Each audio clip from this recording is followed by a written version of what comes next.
El grito de guerra de Juan Román Riquelme no fue en el campo, sino en la trastienda política de Ezeiza, donde el presidente de Boca Juniors ha cerrado la operación más sensible y estratégica de su gestión. El regreso confirmado del guerrero charrúa Nathan Nández en diciembre. Un bombazo silencioso que es una bofetada de nostalgia a la hinchada y un ultimátum táctico al propio Diego Martínez. El spoiler más caliente y político es que esta jugada no se trata solo de fútbol, sino de una táctica desesperada de Riquelme para neutralizar una campaña política de la oposición que se centra en la falta de mística y el desequilibrio emocional del plantel actual. La clave de la negociación fue la jugada maestra de Riquelme: aceptar un salario bajo del uruguayo, una fracción de lo que ganaría en Europa, para forzar la salida de su club actual, una movida que ata las manos a la oposición financiera, pero que obliga al club a pagar el precio con la venta anticipada de la joya más preciada de la cantera, Cristian Medina. La urgencia es total. El fichaje de Nández es un arma de doble filo que garantiza la garra pero amenaza con dinamitar el equilibrio técnico y la capitanía de Paul Fernández. La pregunta crucial que hoy se instala en el universo Xeneize es: ¿podrá Riquelme justificar la venta de la cantera con la gloria de Nández y la ansiada séptima copa, o este regreso épico desatará una crisis interna de liderazgo y un caos táctico que pondrá fin a su mandato? Quédense con nosotros, porque vamos a desentrañar el intrincado laberinto político, el sacrificio financiero y el dilema existencial de Diego Martínez ante la llegada del uruguayo. Suscríbanse y comenten ya. ¿Es Cristian Medina el precio justo a pagar por la garra de Nathan Nández? El regreso de Nathan Nández es el reconocimiento implícito de que al Boca Juniors de Diego Martínez le falta un ingrediente vital para ganar la Copa Libertadores: el veneno, la rebeldía, el fuego innegociable que Nández inyectaba en cada partido.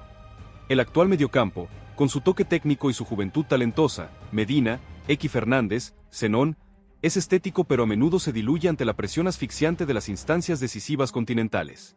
Riquelme, con su olfato de 10, ha entendido la demanda popular y el vacío emocional que el uruguayo dejó desde su partida.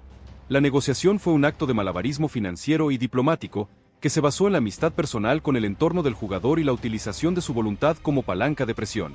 Nández, desgastado mentalmente y alejado del foco continental en ligas de menor trascendencia, como su paso por el Cagliari y el rumoreado interés árabe, priorizó el legado y la gloria sobre el cheque, aceptando un contrato de larga duración y una remuneración neta que no compite con Europa, pero que le garantiza la visibilidad necesaria para blindar su lugar en la selección uruguaya en el próximo ciclo mundialista.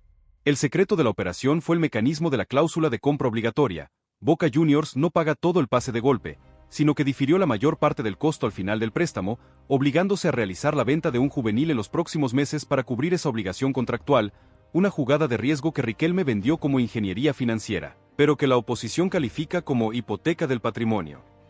El sacrificio de Cristian Medina como moneda de cambio es el punto más sensible y polémico de esta transferencia bombazo. Medina, el volante de la cantera que hoy ocupa la posición natural de Nández, interno derecho, ha sido el nombre elegido por la dirigencia para ser sacrificado y financiar la operación. Si bien Riquelme ha negado que se trate de un trueque directo, la necesidad de inyectar liquidez para afrontar el costo diferido del uruguayo obliga al club a acelerar la venta de su jugador más cotizado en Europa. Esta decisión genera una fractura en el discurso de la dirigencia, que siempre ha prometido defender y consolidar a los juveniles, pero que hoy los utiliza como moneda de cambio por la gloria inmediata. La salida de Medina limita el potencial técnico del mediocampo a futuro y pone en entredicho la estrategia a largo plazo del club. La oposición política ha utilizado este sacrificio como el arma final para desatar la crisis, acusando a Riquelme de contradecir su propio modelo y de priorizar el marketing y la nostalgia sobre la sostenibilidad económica. Medina no es solo un jugador, es el símbolo de la cantera que Riquelme prometió proteger, y su venta se convierte en el mayor costo político de la vuelta de Nández. La pregunta que flota en el aire es: ¿cuánto tiempo podrá el club sobrevivir vendiendo sus joyas para pagar las deudas del pasado y los fichajes del presente? El intrincado dilema táctico de Diego Martínez se centra en la encrucijada de la camiseta número 8. Martínez tiene la difícil misión de integrar la potencia de Nández sin desmantelar la base técnica que ha construido con X, Zenón y Medina. La llegada del uruguayo obliga al entrenador a elegir entre dos caminos totalmente opuestos: pureza técnica o intensidad guerrera. La hipótesis táctica más fuerte es que Nández ocupará el puesto de volante interno que hoy le pertenece a Medina, inyectando una verticalidad, marca y presión que hoy el equipo no tiene, especialmente en el último tercio de la cancha. Otra opción audaz sería utilizar a Nández como doble 5 junto a X Fernández, una medida que implicaría sentar a Paul Fernández y cambiar la estructura del mediocampo a un modelo más combativo y defensivo, ideal para los partidos de visitante en la Copa. La polifuncionalidad de Nández también le permite a Martínez utilizarlo como lateral volante en un esquema de 5 defensores, una solución de emergencia que refuerza la defensa y aporta una salida explosiva por la banda derecha. Sin embargo, el mayor desafío de Martínez es convencer a Paul Fernández de que su nuevo rol será de rotación y relevo de jerarquía, una tarea de liderazgo que definirá la estabilidad del vestuario. El entrenador está atrapado entre la necesidad de tener a Nández y el riesgo de romper el equilibrio interno. La capitanía bajo asedio es la consecuencia directa y más visible del regreso de Nández. Paul Fernández, el capitán de Riquelme, vería su liderazgo y su continuidad en el once inicial cuestionados de forma implacable por la presión de la hinchada y la necesidad táctica de Martínez. Nández no es solo un jugador, es un ícono de la rebeldía, un líder natural que se impone con el ejemplo y la garra inagotable, cualidades que Paul no ha logrado consolidar en la memoria popular. El vestuario de Boca no es ajeno a la guerra de egos y la lucha de poderes, y la llegada de Nández genera un contrapeso de autoridad que pone a prueba la lealtad de los jugadores. Riquelme deberá interceder para gestionar esta transición, buscando una solución de compromiso que mantenga a Paul como un referente en el vestuario pero que le entregue la cinta de capitán a Nández en los partidos clave, un gesto simbólico que pacifique a la hinchada y refuerce el mensaje de priorizar la mística copera. La crisis de liderazgo en el mediocampo es inminente, y su gestión será el barómetro que medirá la capacidad de Riquelme para controlar los hilos del club. El fantasma de la lesión y el desgaste europeo son la incógnita física que preocupa a Martínez. El paso de Nández por ligas de menor intensidad y la falta de continuidad en sus últimos clubes generan dudas sobre su capacidad para soportar la ferocidad física y el calendario apretado del fútbol sudamericano y la Copa Libertadores. El uruguayo es un jugador de alta intensidad, que vive del despliegue físico y la carrera inagotable, cualidades que se resienten con el paso del tiempo y la falta de rodaje. Martínez y el cuerpo médico deberán diseñar un plan de entrenamiento y rotación personalizado para Nández, asegurando su óptimo estado físico para los partidos clave y evitando las sobrecargas que puedan derivar en lesiones musculares. El fracaso de Nández por razones físicas sería el escenario más catastrófico para Riquelme, ya que justificaría la acusación de la oposición de comprar una figura agotada y haría inútil el sacrificio de Medina. La salud del guerrero es el riesgo final que Riquelme está dispuesto a asumir por la gloria continental. El pacto charrúa entre Cavani y Nández es el único garante de armonía en el vestuario polarizado. La presencia de Edinson Cavani, un líder natural y un jugador de jerarquía innegable, facilita la integración de Nández y crea un eje de liderazgo que Martínez debe utilizar para blindar el plantel.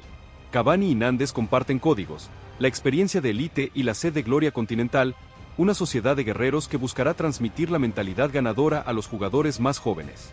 La dupla uruguaya en la cancha será el motor emocional y ofensivo de Boca. Nández con su presión y verticalidad, alimentando a Cavani con pelotas de gol y rompiendo defensas con su despliegue. Este pacto de compatriotas es la última esperanza de Riquelme para evitar el cisma que la crisis de capitanía podría desatar. La sinergia charrúa es la promesa de fútbol y mística que Riquelme vende a la hinchada. El efecto dominó en el mercado de pases de Boca Juniors no termina con Nández.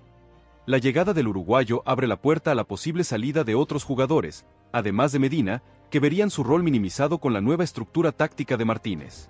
Jugadores como Jorman Campuzano o Vicente Taborda verían limitadas sus oportunidades en el mediocampo, lo que obligaría a Riquelme a gestionar nuevas ventas o préstamos para aliviar la carga salarial del club.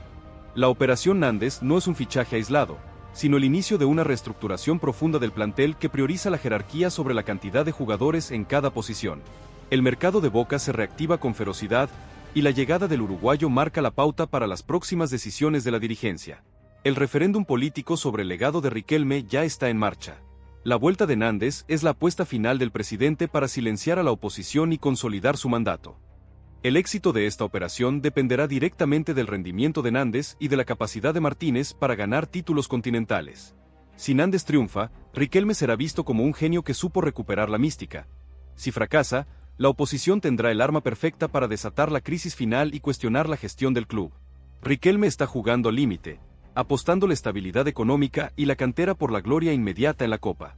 El final de esta historia se escribe en la cancha y en el despacho de Riquelme. La Operación Nández es la prueba de fuego que definirá la historia de Riquelme como gestor y el futuro deportivo de Boca Juniors.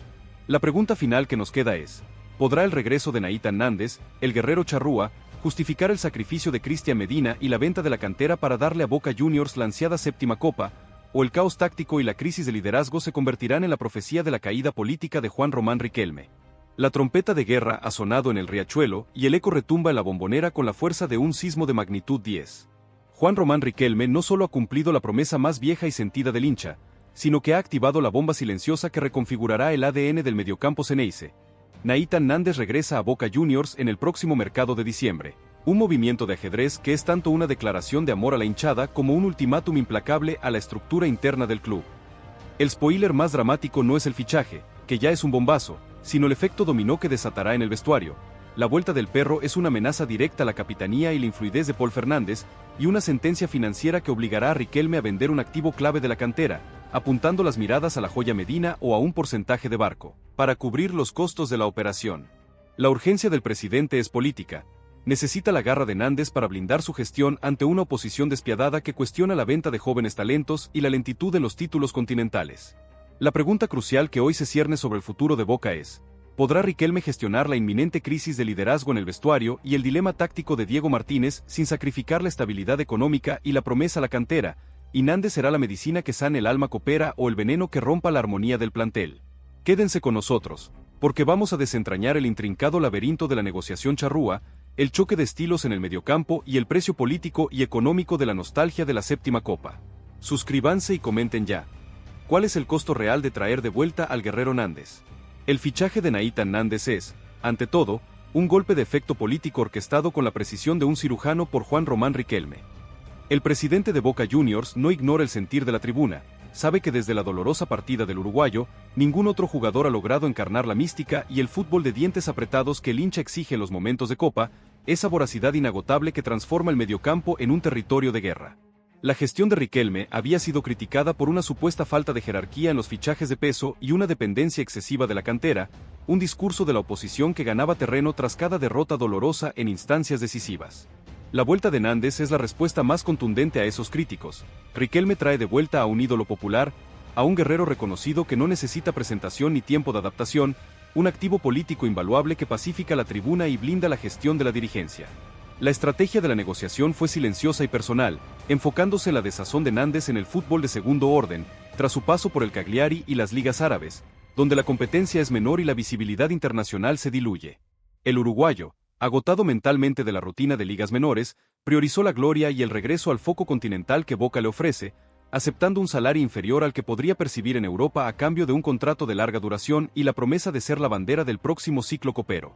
Esta connivencia de voluntades entre Riquelme y Nández es lo que desactivó las barreras financieras y burocráticas, permitiendo el cierre de un acuerdo que parecía imposible por costos. El sacrificio de la cantera como moneda de cambio es el precio oscuro de la operación Nández. La necesidad de equilibrar las cuentas del club y financiar el alto costo de la compra del pase del uruguayo, un mecanismo de préstamo con obligación de compra, obligó a Riquelme a tomar una decisión impopular: sacrificar un activo joven de la cantera en el próximo mercado de pases para inyectar liquidez y cubrir el monto total del fichaje. Los focos apuntan directamente a Cristian Medina, el volante creativo que hoy ocupa la posición natural de Nández en el mediocampo, o a la venta anticipada de un porcentaje residual del pase de Valentín Barco, un talento que ya emigró pero que sigue generando ingresos futuros. La decisión de Riquelme es un mensaje claro a la dirigencia y a los hinchas: la gloria inmediata en la Copa Libertadores vale más que el potencial a futuro de los juveniles. Esta prioridad por la experiencia sobre la consolidación del talento joven genera un debate moral en el club. ¿Es justo desmantelar la base del futuro para traer una figura que garantice el presente?